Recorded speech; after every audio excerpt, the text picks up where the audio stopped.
প্রিয় ও স্নেহের 2024 সালের নতুন বছরের চতুর্থ শ্রেণীর ছাত্রছাত্রী বন্ধুরা, আশা করি তোমার সবাই ভালো আছো। আজ আমরা যে বিষয়টি নিয়ে আলোচনা করব চতুর্থ শ্রেণীর থার্ড সামেটিভ অর্থাৎ ফাইনাল পরীক্ষার বাংলার কোশ্চেন পেপার নিয়ে। দেখো সরাসরি স্ক্রিনে তোমরা চতুর্থ শ্রেণীর থার্ড সামেটিভ অর্থাৎ ফাইনাল পরীক্ষার বাংলার কোশ্চেন পেপারটা দেখতে পাচ্ছ। ফুল মার্কস তোমাদের রয়েছে 50 আর সময় তোমাদের রয়েছে 2 ঘন্টা। একে থেকে রয়েছে কবির নাম সহ আদর্শ ছেলে কবিতার প্রথম 8 লাইন মুখস্থ লেখো। প্রশ্নের মান 1 + 4 = 5। কবির নামের জন্য 1 আর কবিতার জন্য 4। দেখে নাও। আদর্শ ছেলে কুসুম কুমারী দাস। আমাদের দেশে হবে সেই ছেলে কবে? প্রশ্নবোধক চিহ্ন। কথায় না বড় হয়ে কাজে বড় হবে। মুখে হাসি, বুকে বল, তেজে ভরা মন। মানুষ হইতে হবে এই তার পণ দাড়ি। বিপদ আসিলে কাছে, হও আগুয়ান, নাই কি শরীরে তবেও রক্ত মাংস প্রাণ। প্রশ্নবোধক চিহ্ন।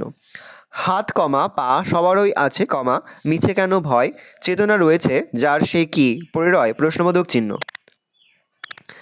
পরের প্রশ্ন রয়েছে 2 দাগে, সঠিক উত্তরটি তলায় দাগ দাও। প্রশ্নের মান 1 করে 1 × 3 = 3। জ্যোতির নমামার নাম হলো উত্তর হবে অনাথ। নাদের আলী ছিলেন একজন মাঝি মিস্ত্রি পুরোহিত, হবে মাঝি। ওগো শোনো ড্যাশ পেতে, উত্তর হবে কান পেতে। ওগো শোনো কান পেতে। 3 রয়েছে তীর চিহ্ন দিয়ে কস্তমের সঙ্গে খস্তমে মেলাও। প্রশ্নের মান 1 করে 1 × 3 = 3। স্বপন বুড়ো হবে অখিল বন্ধু নিনোগী। ছন্দের জাদুঘর হবে সত্যেন্দ্রনাথ দত্ত আর নীল লোহিত হবে সুনীল গঙ্গোপাধ্যায়। স্বপন বুড়ো হবে অখিল বন্ধু নিয়োগী, ছন্দের জাদুঘর হবে সত্যেন্দ্রনাথ দত্ত আর নীল লোহিত হবে সুনীল গঙ্গোপাধ্যায়। 4 থেকে শূন্যস্থান পূরণ করো। প্রশ্নের মান 1 করে 1 × 4 = 4। মায়াদ্বীপের অপর নাম কি? উত্তর হবে বনভাসী দ্বীপ। ঘুমের ড্যাশ বুলি আসে গুটি গুটি, দেবে কাজল। ট্রাম ছাড়া একটি পরিবেশ বান্ধব যান হলো ড্যাশ, দেবে মেট্রো। নতুন চটি পায়ে দিয়ে ড্যাশ যতীন খুব সাবধানে রইল প্রথম দিন। তাহলে মায়াদ্বীপের অপর নাম হচ্ছে বনভাসী দ্বীপ। ঘুমের কাজল বুলি আসে গুটি গুটি, ট্রাম ছাড়া একটি পরিবেশ বান্ধব যান হলো মেট্রো, নতুন চটি পায়ে দিয়ে ড্যাশ যতীন খুব সাবধানে হলো প্রথম দিন। 5 থেকে রয়েছে নিচের প্রশ্নগুলির একটি বাক্য উত্তর দাও। প্রশ্নের মান 1 করে 1 × 5 = 5। মতিলাল মজুমদারের লেখা দুটি কাব্যগ্রন্থের নাম স্বপন পশরী, হেমন্ত গোধূলি। মায়াদ্বীপ গল্পটি কোন বই থেকে নেওয়া? তারা বড় যখন ছোট ছিল। যতীন কোন জিনিসটি যতদিন সম্ভব টিকিয়ে রাখতো? তার ঘুড়ি। মা যতীকে কোন নদীতে স্নান করতে নিয়ে যেত? গরুই। কুসুম কুমারী দাসের জন্ম মৃত্যু সাল 1885 সালে জন্ম আর মৃত্যু হচ্ছে 1984 সালে। 6 থেকে রয়েছে 3 থেকে 4টি বাক্যে নিচের প্রশ্নগুলির উত্তর দাও। প্রশ্নের মান 2 করে 2 × 2 = 4। কতকের মায়ের অনেক সুসুখ দেখা হয়ে ওঠে না কেন? কথায় না বড় হয়ে কাজে বড় হয়ে বলতে কবি কি বোঝাতে চেয়েছেন? সেটা থেকে রয়েছে নিচের প্রশ্নগুলির উত্তর নিজের ভাষায় লেখো। প্রশ্নের মান 3 করে 3 × 2 = 6। জ্যোতি কিভাবে সাঁতার শিখেছিল? প্রত্যেক বাড়িতে থাকতো নিজস্ব নৌকা, এমন বন্দোবস্তের কারণ কি? দেখে নাও উত্তরটা। প্রথম, কতকের মার অনেক সুসুখ দেখা হয়ে ওঠে না কেন? কতকের মা চশমা খুঁজে পেতে দেরি করেছিল বা চশমা খুঁজে পেতে দেরি করেন বলে তার অনেক সুসুখ দেখা হয়ে ওঠে না। কথায় না বড় হয়ে কাজে বড় হবে বলতে কবি কী বোঝাতে চেয়েছেন? আলোচ্য উক্তির মধ্যে কবি বলতে চেয়েছেন আমাদের দেশের কল্যাণের জন্য এমন একজন আদর্শ ছেলে প্রয়োজন যে হবে কর্মঠ, অর্থাৎ কেবলমাত্র বড় বড় কথা বলে দেশোদ্ধার ধারণা করে গঠনমূলক কাজের মধ্যে দেশকে এগিয়ে নিয়ে যাবে। জ্যোতি কীভাবে সাঁতার শিখেছিল? জ্যোতির মা তাকে দিনের শেষে গরু নদীতে নিয়ে গিয়েছিল। কি শীত কি বর্ষা, মায়ের ভ্রুক্ষেপ নেই। শাড়ির এক মুড়ো জ্যোতির কোমরে বেঁধে অন্য মুড়োটা বজ্রমুষ্টিতে শিবরাত্রি সলতে এই একমাত্র ছেলেকে ছুঁড়ে ফেলে দেন জোয়ারের জলে। ঢেউগুলি ফেনা মেরে ঝাঁপিয়ে পড়ে। আর আপ্রাণ লড়তে জ্যোতি যখন প্রায় অবসন্ন হব, সপাউট সাঁতারুর মতো তার মা তীরের বেগে এগিয়ে গিয়ে ছেলেকে তুলে নিয়ে যান। এইভাবে জ্যোতি সাঁতার শিখেছিল। প্রত্যেক বাড়িতে থাকতো নিজস্ব নৌকা, এমন বন্দোবস্তের কারণ কি? নদী তীরে বসবাস থাকায় যাতায়াতের একমাত্র মাধ্যম হলো নৌকা, এই কারণে প্রত্যেক বাড়িতে নিজস্ব নৌকা থাকতো। পরের প্রশ্ন রয়েছে 8 দাগে, শব্দগুলির অর্থ পার্থক্য দেখাও। ভায়াকার ল ভালো আর ভায়াকার লকা ভালো। ভায়াকার রসি বাড়ি আর রায়াকার রসি বাড়ি। বিপরীত শব্দ লেখো দিবস, জোয়ার, অভ্যাস, স্পষ্ট। প্রশ্নের মান 1 করে।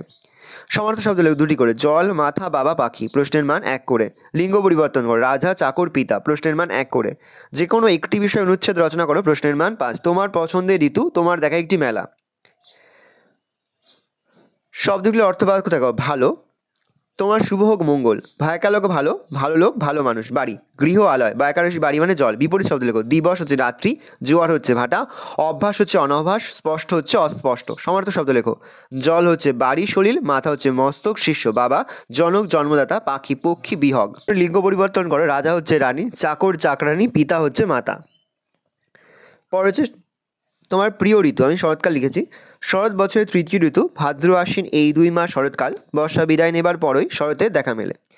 এই সময় আকাশে ভেসে বেড়ায় পেঁজা তুলোর মতো সাদা মেঘ, আকাশের রং এই সময় থাকে গাঢ় নীল। এই সময় বাঙালির শ্রেষ্ঠ উৎসব শারদীয় উৎসব, বাতাসে ভেসে বেড়ায় পুজোর ছুটির আমেজ। এই সময় বাংলার মাঠে মাঝে সবুজ ধান খুশিতে নেচে ওঠে। বাগানে শিউলি, কামিনী, হাসুনহানা, টগর, মল্লিকা, জুঁয়ের অপরূপ শোভা। পুকুরে শতপাপড়ি, মেলে ধরা শয়দল, শালুক। গাছে গাছে দোয়েল, শ্যামল, মধুর, কলকাকলি সব মিলিয়ে প্রকৃতি যেন সেজে ওঠে উৎসবে সাজে। এখানে আমি একটু বড় করেই বলছি, তোমরা একটু ছোট করে লিখে নেবে।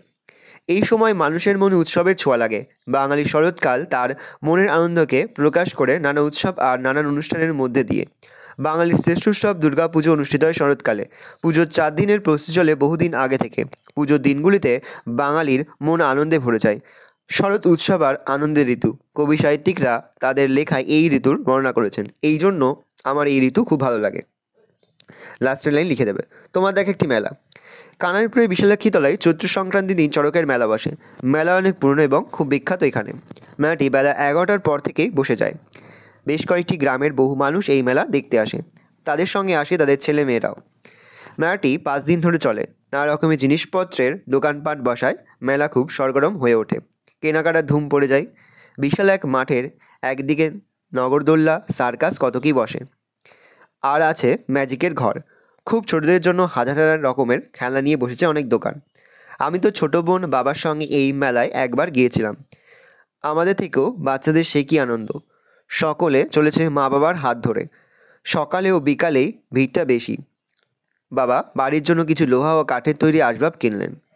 বাবা আমার জন্য খেলনা, ব্যাট, বল ও আরও কিছু জিনিস কিনলেন। আর বোনের জন্য কিনলেন একটা সুন্দর জাপানি পুতুল ও রঙিন চুড়ি। বাড়ির জন্য কিনলেন একটা সুন্দর মাদুর। সবশেষে বাবা আমাদের গরম জিলিপি খাওয়ালেন, খেলাম আইসক্রিম। আমরা অনেক আনন্দ নিয়ে বাড়ি ফিরলাম। আমি যে কোনো একটা মেলা লিখে দিয়েছি, তোমরা চাইলে তোমাদের আশেপাশে যে মেলাটা হয় সেই মেলাটা সম্পর্কে তোমরা লিখতে পারো। এইভাবে কিন্তু তোমরা লেখাটা লিখবে। এই রয়েছে টোটাল তোমাদের থার্ড সামেটিভ অর্থাৎ ফাইনাল পরীক্ষার 4th শ্রেণীর বাংলার কোশ্চেন পেপার। ভালো তোমরা কোশ্চেনটা দেখে নাও। আশা করি ভিডিওটা ভালো লেগেছে। ভিডিওটা ভালো লাগলে ভিডিওকে লাইক করতে ভুলবেন না। আমার চ্যানেল নতুন হওয়া লাল কালার সাবস্ক্রাইব প্রেস করে পাশে বেল আইকন প্রেস করে যখন নতুন কোনো ভিডিও আপলোড করি সবার ফার্স্ট নোটিফিকেশন তোমরা পেয়ে যাও। আর এই ভিডিওটি তোমার বন্ধু বান্ধবী, আত্মীয়স্বজন সবার মধ্যে কিন্তু অনেক শেয়ার করে যারা বছর 9ম শ্রেণীতে পড়ছে।